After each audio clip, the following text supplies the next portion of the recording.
So I am someone that is usually pretty good with words and explaining things, but I don't know if I have all of the words to really effectively communicate what I want to say in this video. But I've been trying to make this video for a few days now, and I know if I don't do it now, I'm never gonna do it. And I know that if I watch this back, I'm also never gonna post it. So I'm just not gonna edit it. I'm just gonna speak and try to really communicate all the reasons of why I feel like I have to leave TikTok. So I've been a full-time TikToker for about 2 years, but I've been on the app since 2020. So before I guess I can even tell you how I became a full-time TikToker, it's really how I even got started. So I started TikToking in 2020. But at the time I was a biomedical engineering student and I was a graduate student, and I was very depressed, extremely depressed. I hated my job. It was awful. So when I started graduate school in 2018, I had gone straight through school. So I had never had any gap years, I never had any breaks, nothing. I was just like, I'm gonna get this done and do it. And my first few years of graduate school, like before the pandemic started, I was working nonstop. Like I would leave my house at 7 a.m. I would come back at 8 p.m. and that was my life every day. I worked in the lab all the time. I would try to exercise, in between, and then I would just go back to the lab. I would eat at the lab. I would eat in my car. I really didn't have a life outside of the lab, and I didn't really notice that I didn't have a life until 2020 when I was forced to stop. But during that time, so pre-2020, my life was just science. And I love science. I thought it was so interesting, and I knew that me being there would be impactful because there aren't a lot of Black women in science. So I just wanted to inspire people to get involved in science. Like, it's just not something that you typically see. And I was proud to be a scientist. I was proud to be an engineer. Like, I worked so hard for my bachelor's degree, and I had just gotten my master's by the time the pandemic hit, and I was working towards this PhD. And I quickly realized during the beginning stages of my PhD that people didn't care. They didn't care about me. They didn't care about Black people. They didn't care about, in some ways, some people didn't even care about the science. So I was the only Black person in my department of, I don't know, maybe, I think at the time it was like 50 graduate students. There weren't any Black faculty members or staff. And the only Black people that I would talk to were the custodians every day. If I was in the lab at night, I would say hi. Or the cafeteria ladies, I would stop to get a snack and they would like give me a free snack here and there, like a free bottle of water. And those are really my friends.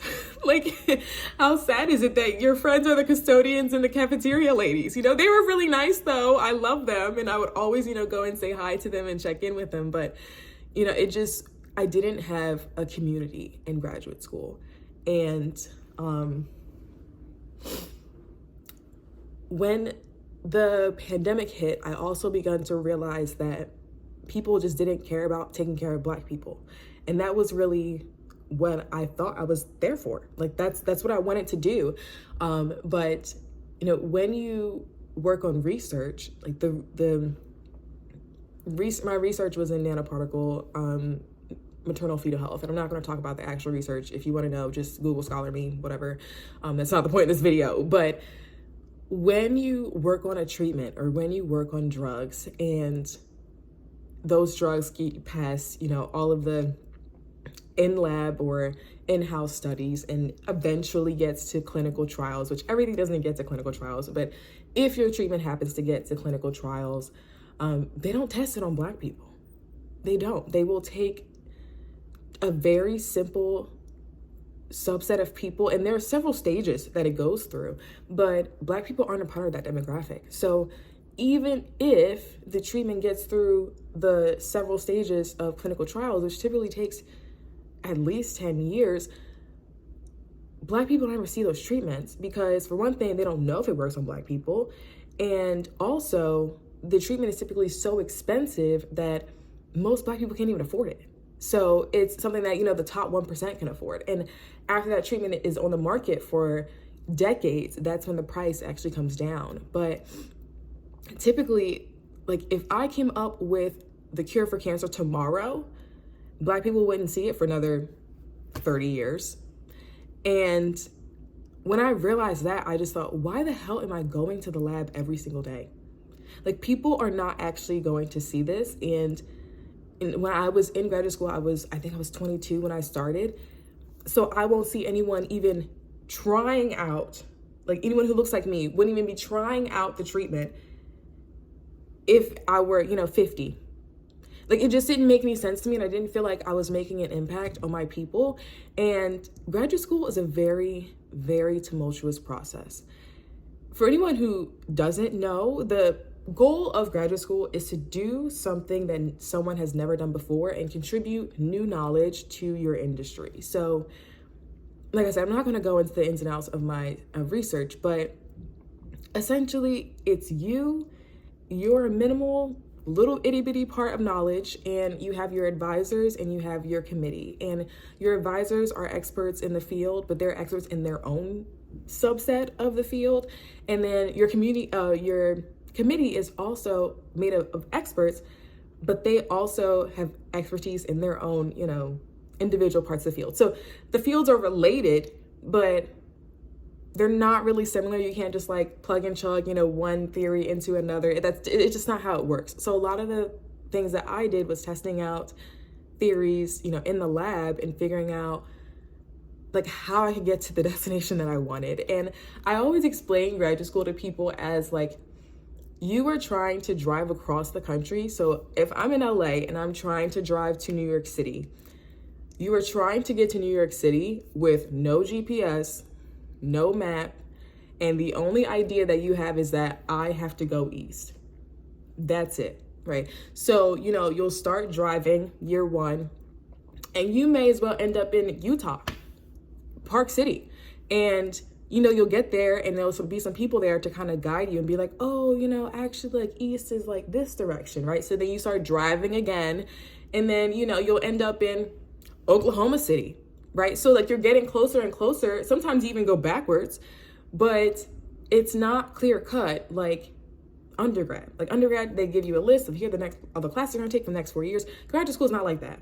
And a lot of times it is very subjective from your committee of, are you finished, right? Like, have you done the thing that you set out to do, or do we think this is good enough for you to be considered an expert in your field? And there's a lot of politics that go into it. Like people's egos get in the way of whether or not a graduate student is finished, or, if they have to take a route within their research, or like, there's just so many things that happen. And graduate school is so mentally taxing and draining that most people don't finish. So the average time span for my program was 5 to 7 years of how long it takes people to finish the program. And most people don't. And I remember the first day of graduate school, I had orientation, right? So they just like go over like, this is what you can expect from the program, blah, blah, blah. And I don't know why this was a part of the presentation, but they said the process of going through graduate school is just as stressful. Like there was like a study that they pulled up that they had this data in it. The process of going through graduate school is the same amount of stress that you experience going through a divorce. And I'm like, why would you say that on the first day of me being in graduate school, one, but two, I guess if I make it through graduate school, I can make it through a divorce. Like, it was just so weird to me that I was like, this is bizarre, but that's just how stressful it is. And you're going through that every day, and as someone who I didn't have a life outside of graduate school. Like I was working 12 plus hours a day. So when the pandemic happened and we were at home, I was happy. I was so happy that I didn't have to go to work. I was so happy that I didn't have to deal with the microaggressions at work, that I didn't have to pack my lunch, that I didn't have to sit in the car and drive, that I didn't have to plan out my day, that I like finally felt like I had a life. Because again, at this point, I had been in school my entire life, and I just felt like I can finally live. Like, this is what all of my friends who didn't go to graduate school, like, this is what they've been doing this whole time, minus work. And I loved it. I loved being at home. I was on the view that I was like, I want this pandemic to be forever, because I want to be at home. Like, I don't want to go back to this job. And the depression hit when I went back to work. When we were in, I think, phase 1, I was allowed to go back. And my advisor was very insanely strict about working and like picking out where we left off and, you know, making up for lost time. So if anything, she became more intense after 2020, which was a whole thing. But I hated going to work. I hated it every day. And I fell into such a deep depression. I didn't even know who I was anymore. Like, my commute to work, like one way, was 30 minutes. And I used to take 95 South to get to work. And so I would drive 30 minutes, you know, on this highway. And I would just think about and try to calculate actually how fast I would have to drive into the median to die on impact, because I just hated it so much. Like, it got to a point where I wasn't sleeping. I wasn't eating. During that time, I had lost so much weight because people thought that I was like, that, you know, it was me doing yoga. Like, no, it was because I wasn't eating. Like, the only thing I would eat would be a bag of chips for the whole day. And it was just awful. Like, I think about that time in my life and just like, I was a totally different person. And that's when I realized that I needed to get out and I needed to do something else with my life, because I knew that I would not make it to see the age of 30 if I kept going down that career path. So, luckily though, I had started social media during the pandemic, like everybody else did. But I started on Instagram. So I was just posting about, you know, being a Black woman scientist, and I had met other Black women scientists through Instagram, and I like had my like little community of like scientists online. And I would just post about my life and post about science. Like, it was something that I still really loved. I just knew that I couldn't do it forever. And one of my lab mates, Mackenzie, she actually was the one who pushed me. Like, she would tell me like almost every other day, you need to make a TikTok. You need to make a TikTok. Like, you have the personality for TikTok. You need to make a TikTok. And I was like, girl, I'm not making no TikTok. Like, this is like enough for me. You know, like, I have my people on Instagram. And she was like, no, you need to make a TikTok. Like, I think you'd be really good at it. So one day I finally bit the bullet and I made a TikTok. And after that, it was just like up from there. So I made it to, I started scrolling, and it was just so much fun. Like, I felt so relaxed in such a different way because I didn't know anyone on the app. So I would just scroll and watch content and just like laugh all day long. Like, it was just the funniest thing to do. And I think after like scrolling for a week, I was like, okay, I'm gonna actually start making content on this app. So I started making just like little like 7-second videos, like memes, you know, about engineering. And that was what I started creating on TikTok. Like, I was an engineer talker, I guess, when I started. And a lot of people don't even know that. So I was creating about science. At one point, I was actually making skits. That was like a big thing, which is so funny to think about. Like, I have not made a skit in so long, but like, that was my thing for a while.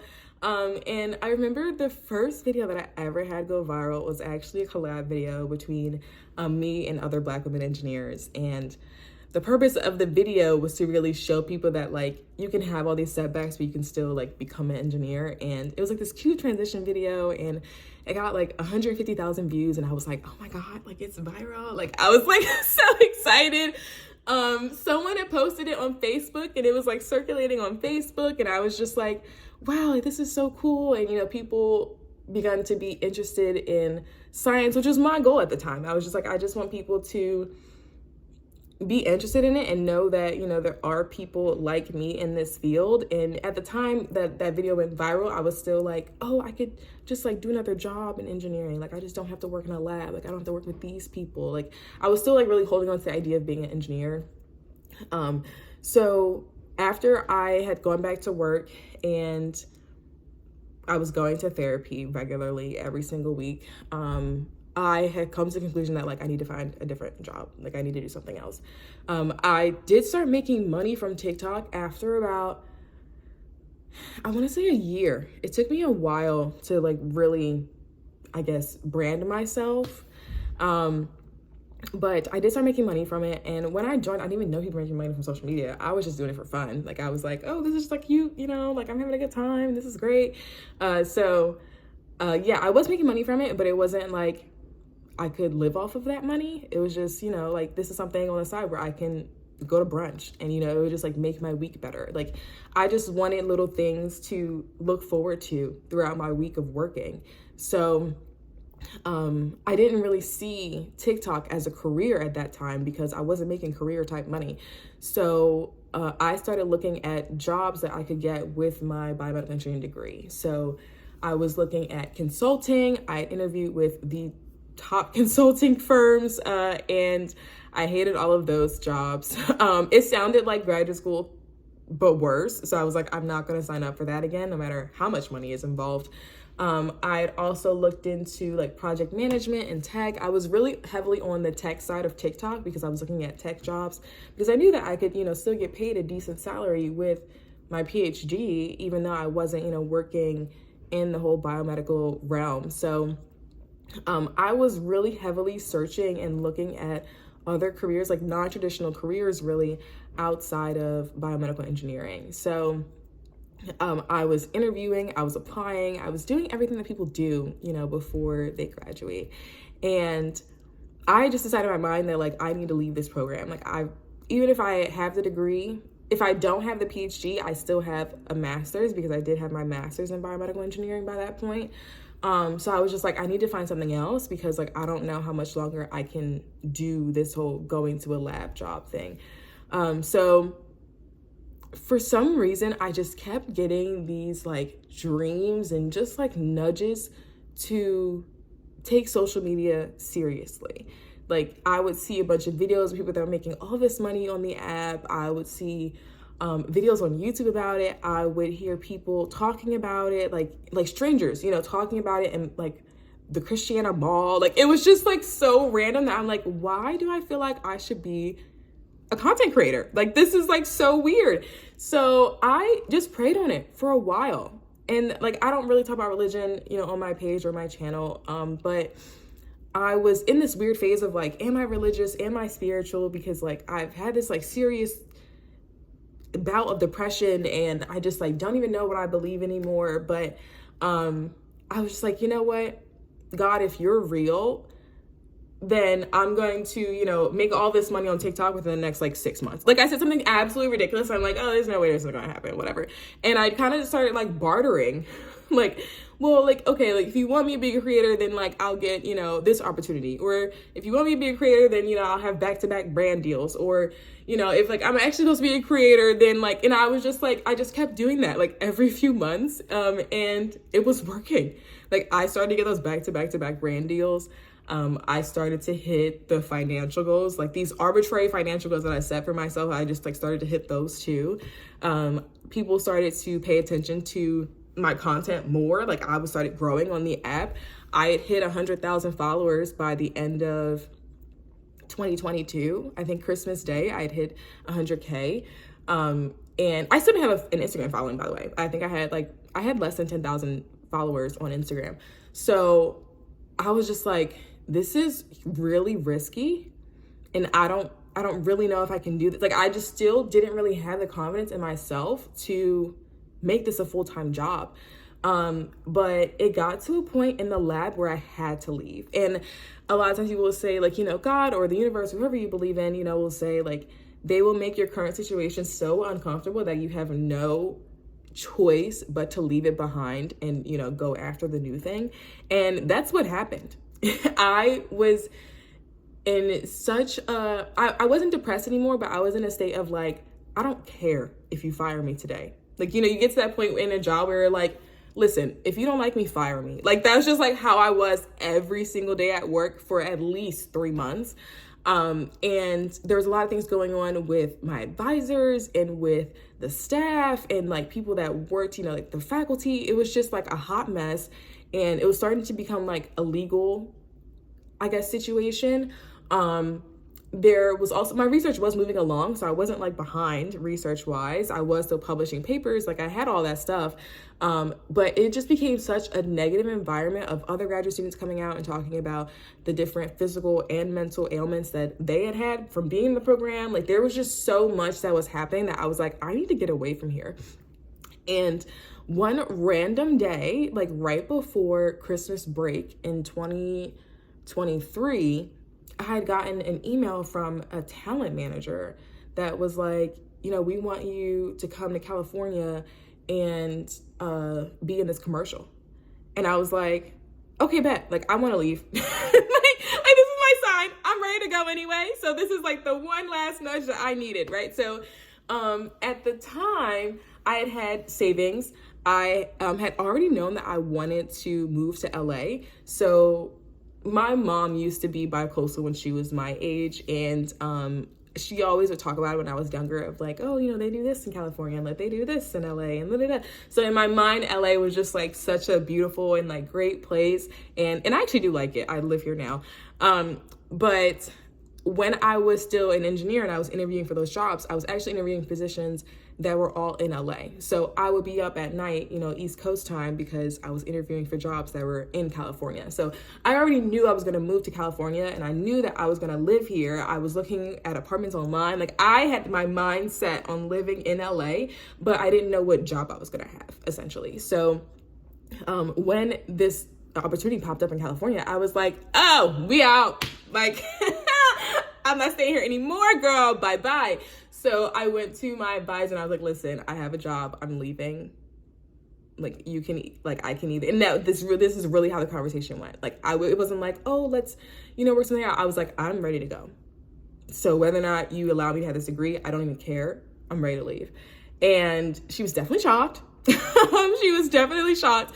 But we ended up actually like working something out where I finished all of my research, and then I could move to California, and then I would just like write my dissertation from California, and then I would come back and defend at some point. So that's not usually what people do in graduate school, but I was at a point where I was like, I don't give a single shit about this degree, about your lab, about this job. I don't care about this degree. Like, leave me alone forever. Like, I was just ready to throw it all away.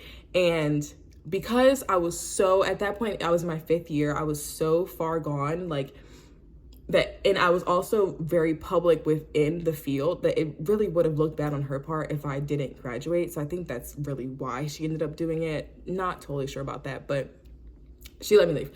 And, I went through a bunch of stuff to like, move and everything, but I moved to LA, and, I did like my commercial, like it was really cool. Like everything started out really great when I got here. But I didn't really know what I wanted to talk about on social media because I was an engineer my entire life. So I was still posting content when I moved here, because I'm like, now I have to make this work. Like this is my job now. Like I have to do this. So, I decided I am just going to post and see what, like I'm throwing spaghetti at the wall and I'm going to see what hits. And the video that really took off for me in the travel niche was me talking about travel hacks. Like I think it got like 4 million views or something within like a few days. And people just wanted to know, like I had all this knowledge about how to travel for cheap because I was a graduate student who had just about $0.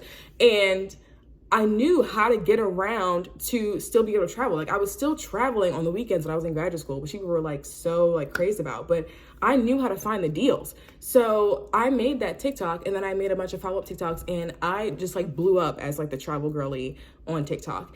And it was great. I loved it. Are you kidding? What? Like that's what I wanted. Like I became like the travel girl. Like everyone knew me like for, being an engineer who then turned to, TikTok and like travels everything. Like it was just like I was living out the dream. I was like, this is fantastic. And since then, that's what I've been known for. I've been known for skiing. I've been known for like different travel products. I even started to do like Get Ready With Me story times, and like that's been a vibe. Like that has been my content for the last like almost 2 years. And when I go out in public, like people are like, oh my God, like you're that TikTok travel girl. And I'm like, oh, hey, nice to meet you. You know, like that is just my thing. And that's always been what I wanted to do when I started being a travel creator. Like I wanted to inspire people to want to travel, because again, there aren't a lot of people that look like me that are, you know, going to, you know, Japan on a random day. Like it's just like not something that you typically see. And like I think that's what drew people to it, but also knowing like how they can do it themselves. And like that's what I wanted to do. So since I became like a full-time TikToker, I've gone viral at least once a month. And by viral, I mean, I hit over 1 million views with one video at least once a month. I have over like 400,000 followers. I have sold out thousands of products. I've sold out trips. TikTok has been my life. I've studied the algorithm. I know how it works. I know how to, you know, get people to engage. Like it has just been my life for this whole time. And I have got it down to a science to know like what actually happens. And one of the reasons why I no longer feel like I even resonate with the app is because I don't feel like I even have a community on the app. Like you've probably ever said like I have, oh, this how many followers, like I have a following, but I don't have a community. Like there are 400,000 people that, you know, I guess follow my profile, but they don't actually, because the way TikTok works is that when you are a creator and you post a video in your niche, so I'm a travel creator, when you post a travel video and you use like, you know, certain hashtags or certain words or certain phrases, it will go to people that are interested in that topic. So people that don't follow you and people that do follow you. And depending on the people that interact with it. So if you get a bunch of non-followers that interact with it, it's going to keep going to non-followers, versus if you get a bunch of followers that interact with it, it's going to keep going to your followers until it reaches a point where there aren't any more of your followers, right? And then it goes to your non-following. And it has been so great for discoverability, because if you're a new creator and people don't know who you are, you could land on someone's For You page because of the keywords and of the SEO and like of the words that you were saying in the video. So you can attract anyone that's interested in that topic and they will watch you, but for that video. So unless you keep creating videos about that topic, you aren't really going to be building a community of people that are interested in you. So the example, like let's say I post a video about travel hacks today. That attracts all the travel hacks people, whether they follow me, whether they don't follow me. I post another travel hack video tomorrow, right? Attracts more people that either follow me or don't follow me. They're interested in travel.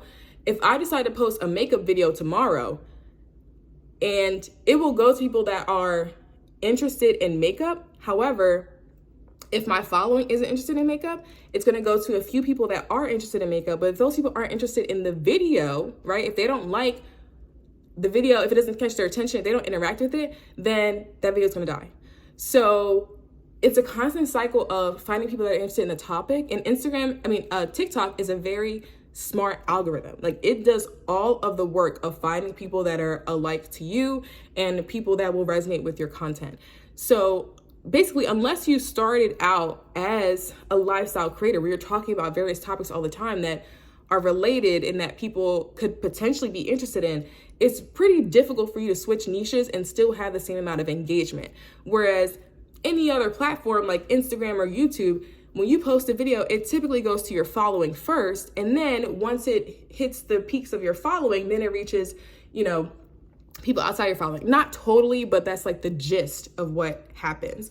And then as a viewer, because I've tested this out so many times on my own, if you don't follow somebody on TikTok, but you watch, so TikTok cares about your watch time and it cares about reposts or like shares. Back when I started TikTok really cared about saves. So, you know, if you posted a video in 2021 and it got a ton of saves, the TikTok algorithm would just push it. It would push it because it would think that, oh, people think this content is valuable enough for me to save later and for me to come back to. So they're going to think that, you know, even if someone leaves the app, they're going to come back to that and they're going to scroll on that app and it's going to, you know, increase the watch time and basically the time that users are spending on TikTok. But since the repost feature came out, and I think that was like, you know, over a year ago at this point, since repost came out, TikTok has actually prioritized reposts and watch time, because it also started to expand on the like video time that you could create a video for. Now it's like up to 10 minutes, or it's like up to 60 minutes. I don't have that feature, but you know, you can create long form content on TikTok. So your video is going to perform well if people are reposting the content, because TikTok thinks this person thinks this content is so valuable that they're sharing it for other people to see, and those other people will watch it, which means that everyone is now going to be spending more time on this app. Because again, the gist of any social media app is to keep people on the app and keep them watching so they can keep watching ads and the app can keep making money. So now TikTok really prioritizes reposts, and any video that I've had that has hit over 1 million views in 24 hours is because I have had hundreds, if not thousands, of reposts within the first hour. And a lot of the times, like TikTok you can go viral on TikTok literally overnight. Like I've done it plenty of times. It happens. And it's because of that within the last like hour. Like it's really the repost and the watch time that it cares about. So if you are following, or if you are watching a creator's content, but you don't follow them. So let's say they post a minute video and you watch at least 70% of that video, TikTok's gonna feed you that person again. And it's gonna typically feed you the person, like that creator, in that same topic. And let's say you watch that, you know, at least 70% of the way through, it's going to keep feeding you that person, and then it may introduce a different topic that person talks about. So if you don't follow a creator, but you watch their content on your For You page, you will keep seeing them as long as you keep watching their content around the 70% mark of that video. But once you follow somebody, and then you don't interact with them, right? So if I follow a creator that does makeup tutorials, get ready with me's, and let's say fashion hauls, right? They've been on my For You page for a minute. I keep seeing them over and over again. Like I see all the different types of content they're creating, but TikTok will really push all the content that I interact with or that I watch for the longest period of time. So if I watch their makeup tutorials 70% of the way through, it's gonna keep feeding the makeup tutorials until I follow them. Then when I follow them, they're not necessarily going to be on my For You page unless I keep interacting with their makeup tutorials. And as a user, as a watcher, right? Like sometimes you just don't want to watch the same thing over and over again. So even though I followed you for your makeup content, if I don't interact with your makeup content, I'm not going to see you unless I keep interacting with it. Like unless I keep if I like it, or if I comment on it, or if I watch 70% of the way through, then you're going to still be my For You page. If I stop interacting with you, TikTok will maybe try to show you like a get ready with me with them. But if you don't interact with that, they're just gonna leave your For You page. So as a creator, I made it my job to stay on the For You page. And I have spent countless hours, days, nights, so much time figuring out the perfect hook, figuring out how to get people to engage, figuring out how to go viral on the app. Like I know how all these things work because I spent so much time studying it, because it became my job. This is my livelihood. This is my full-time job. So I know that if I start to interest in another topic, even if I'm tired of talking about travel, if I interest in another topic, it's gonna fall flat unless people are genuinely interested in me. And a lot of times people aren't genuinely interested in you. They don't even know your name on TikTok because you're on their For You page for a minute and then they scroll and then it's the next person. Or if you don't catch their attention within the first 3 seconds, like if someone sees your video and they scroll within the first 3 seconds, they are not gonna see your video again.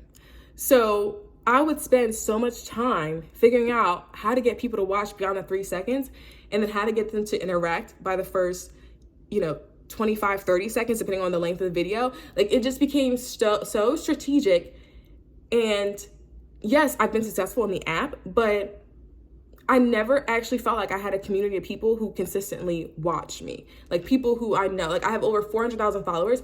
I think I know maybe like 4 or 5 people that consistently comment on my videos, or that like I recognize their username enough to like know who they are. But people who, like a lot of creators, and there are creators that do have communities on the app. So it's not saying that, every creator experiences this. Anytime a creator has like a genuine community, at least from what I've noticed, they have communities elsewhere. Like they have a large community on YouTube. They have a large community on Instagram of people who have been following them for so many years, so much time on other apps. And it's at a point where, their community doesn't care about what they post. They're just going to watch it. And everybody that starts out on TikTok doesn't necessarily have that because, again, people don't even know your name. Like, they just know your face. They may know the background. They may know, like, oh, like, there are people that I will see on my For You page all the time. I could not tell you their name. I have no idea what their name is. I know the content they post. I know, like, the random story time that made me laugh. I know, where they're from, or, where they currently live or where they're based, but, like, I don't actually know them. And what I've noticed, especially over the last, like, 6 weeks, is that people are more likely to just, like, get rid of you and, like, not even be interested in what you have to say, or, like, because there isn't really a sense of community, people don't really treat you like a friend, if that makes sense. So if I could say something outlandish on Instagram and people would be like, oh no, girl, that ain't. But on TikTok, people are like, oh, how dare could you? And we'll create, like, thousands of videos about something that you said, because you're a stranger in their mind, right? So they don't have any emotional connection to you. They don't really see you as a human. They don't see you as a person. It's just like, they just want something to, like, rip people for and, like, roast people for. And I honestly think the hate on TikTok is so much worse than and maybe it's not. Maybe it's just, like, my platform and, like, I am the only person experiencing this, but it has gotten to a point where, like, it's people that have never seen me before, who don't know anything about me, right? Who have never seen my content. Like, this is the first time they're ever seeing me on their For You page, and will just say the most disgusting, unfathomable things because I'm a stranger, and because they have a blank profile and no profile picture, and their user is 7C4, 5, 6, 7, 8, 9, 10. I really feel like posting on TikTok is like talking to a man in some ways, or arguing with a man, where you could have the most organized, bulletproof list of all the points that you want to make, and you could explain them, the entire video. But people will take one thing you say, flip it, twist it, reverse it, spin it, and then create 12 videos about it. And all those videos don't even talk about what you were even communicating in the original video. So it just becomes a cycle of, like, over explaining yourself, or, like, trying to get people to understand. But if people don't even see you as a human, like, they don't see you as a person with, like, feelings and like, even like a friend. So it's just like argue with the wall. Like, it doesn't actually do anything. It doesn't make any sense. And aside from posting in the content not even go to my community, because people will ask me questions in the comments, and I will respond, like, do, like, video responses to those questions, and the video is not seen by anybody. Like, it literally gets, like, 20 views. Then I will, create content where I am responding to the question, but I'll just, like, screenshot the question tags, let people know that this was, like, a question that someone asked me, and that video goes out to strangers. So it doesn't even go to the person that originally asked it. It doesn't go to people that were originally interested in that topic. It just goes to more strangers that are already interested in that topic and already have a knowledge in that topic. And it's just like, there's no really sense of building a community. It's more just building a following. And just aside from that, the topics that circulate on the app, so on the For You page, that are always trending, because TikTok is a trendy app, like, where there's a trend one day and the next day it's out. The topics that are trending on the For You page that will typically get you the views, right, that are, thousands of views consistently, are drama. It's just nonstop drama. And TikTok has features where, you can block people, you can click not interested, you can, swipe. So if you swipe within the first 3 seconds, like, you won't see it anymore. I have done that so many times within the last 4 weeks, and it doesn't work. It simply does not work, where I'm constantly seeing drama that I don't interact with. I block people. Somehow they get unblocked. Don't know how. Somehow, even if I click not interested, I'm still guided back to that topic. Don't know why. I don't know if the algorithm is broken, but I shouldn't be seeing content on my For You page that I don't want to see, especially when it's content that is just so, like, it's just not something that I even want to be involved with, that I want to see, that I want to, like, talk about, like, any of it. So not only am I not seeing, or I'm creating content for strangers every single day, because my following isn't seeing it. But now there's drama that's always circulating in the app that everyone sees, regardless of whether or not you block people, regardless of if you click not interested, regardless of if you don't even like interact with that content, you don't watch it all the way through, you're still going to see it. And then my own hate comments, and like I used to be someone that just laughed at my hate comments because it would just be like so ridiculous of just like, you have no life, and like this is the only way that you get anything out of your day, like just by like commenting on somebody's post and like saying like just really disgusting things to people. But it has gotten so bad that I will wake up in the middle of the night thinking about the things that people say to me, that I spend more of my time combing through comments and trying to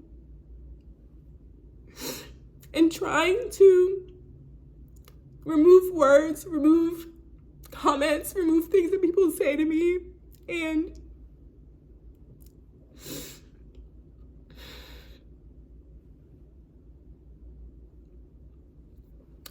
the thing is, I don't post anything to upset people. I don't post anything to offend people.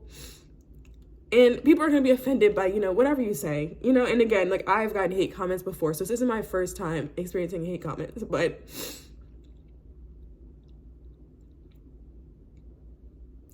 it's just after a while, when you have viral video, like it's just, there's just like no way to cope with it. There really isn't. Like this is not normal. Like it is not normal to see hate videos about yourself. It is not normal to see Reddit threads of people talking shit on you. It is not normal for you to hear thousands and thousands of opinions about yourself every single day. It's not normal. And people say like, oh, if you don't like it, like don't do the job. People don't treat people as people. They don't. They create a blank profile and think that they can just say whatever, and it affects real people. It does. And it's just like people don't even think about it. They don't think about what they're saying. They just write it and they're like whatever, and they go on with the rest of their day. But it really does affect people. And I know so many creators, like I don't even think I have a large following. I really don't. But I know creators that are larger than me that have been on antidepressants for years because of things like hate comments, that they like can't move because they're like, I'm afraid that I can't find another therapist because like I need to have my therapist because I can't otherwise get on with my day because of all things that people say about you all the time. And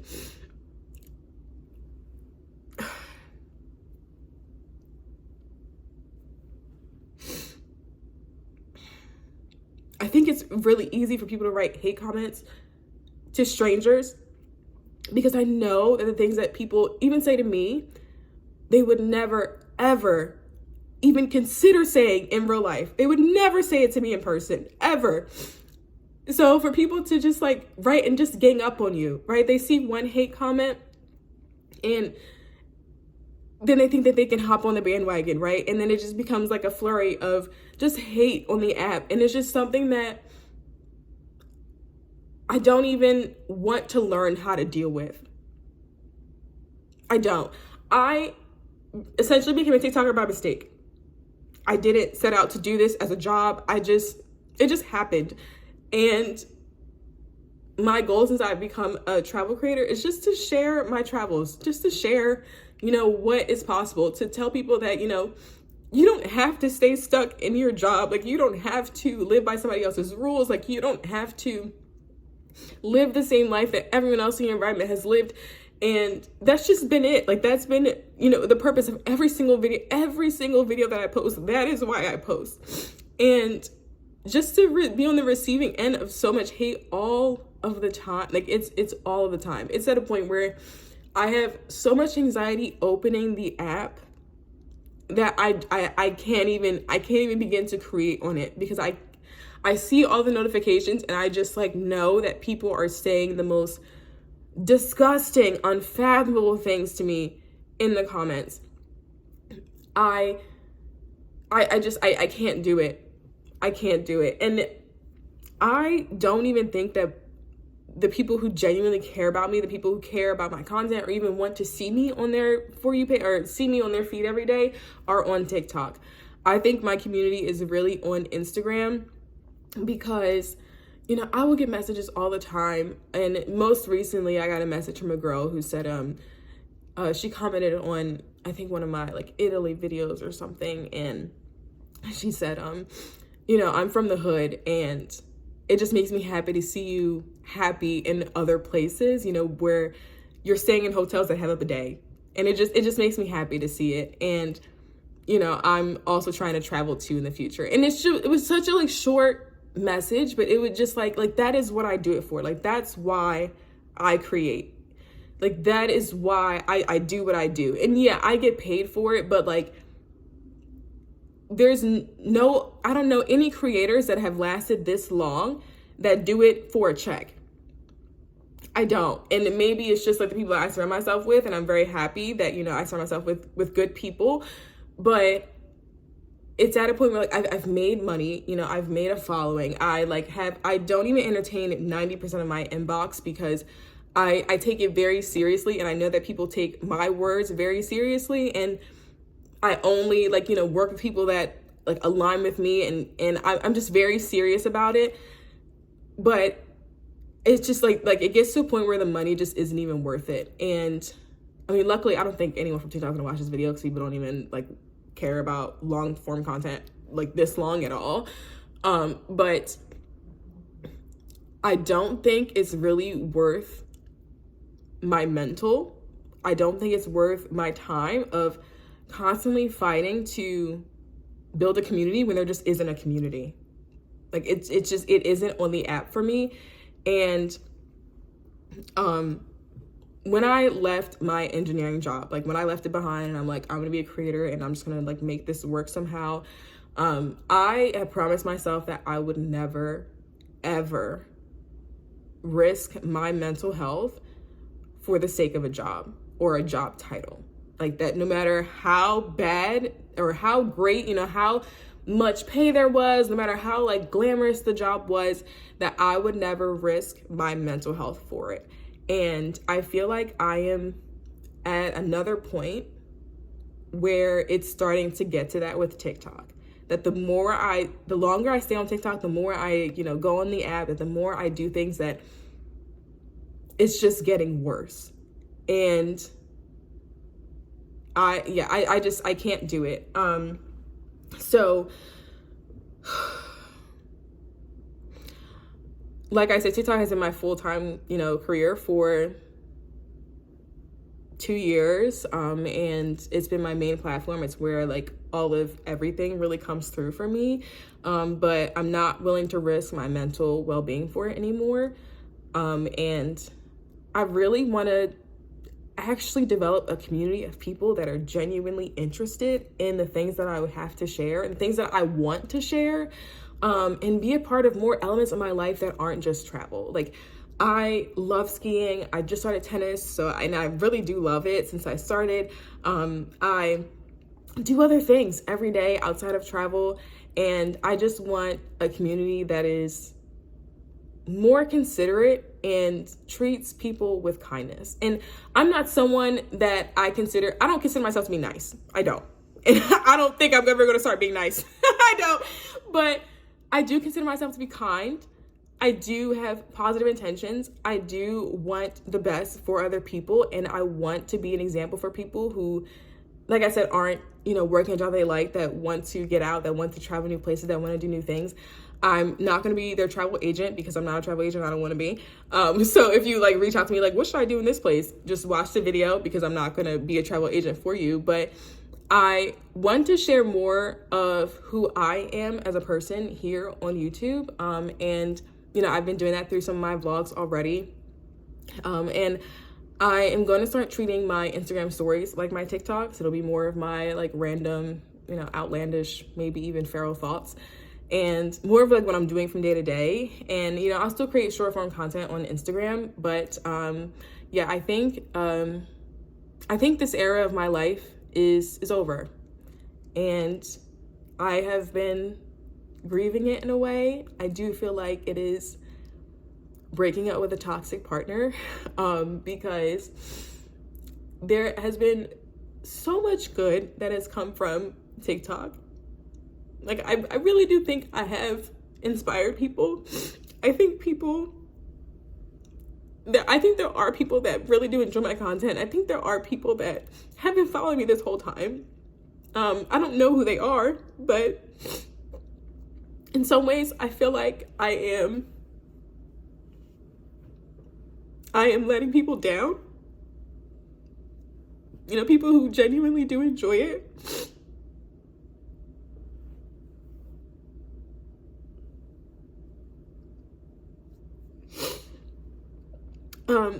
But I really think I have to put myself first in this situation, and I know that if I continue with TikTok, it'll be as if I continue with engineering, and I can't get to that place again.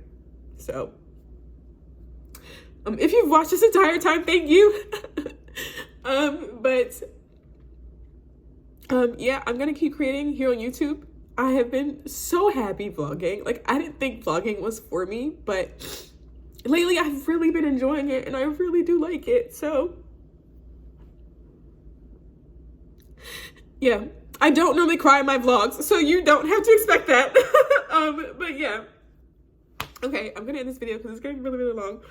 But yeah, that's my story. I don't know if I'll ever go back to TikTok, but for right now, I just have to stay off the app. So yeah, thanks for watching. Hopefully I'll see you in another vlog where I'm normal and happy and, you know, doing the things that I love again. Okay, bye.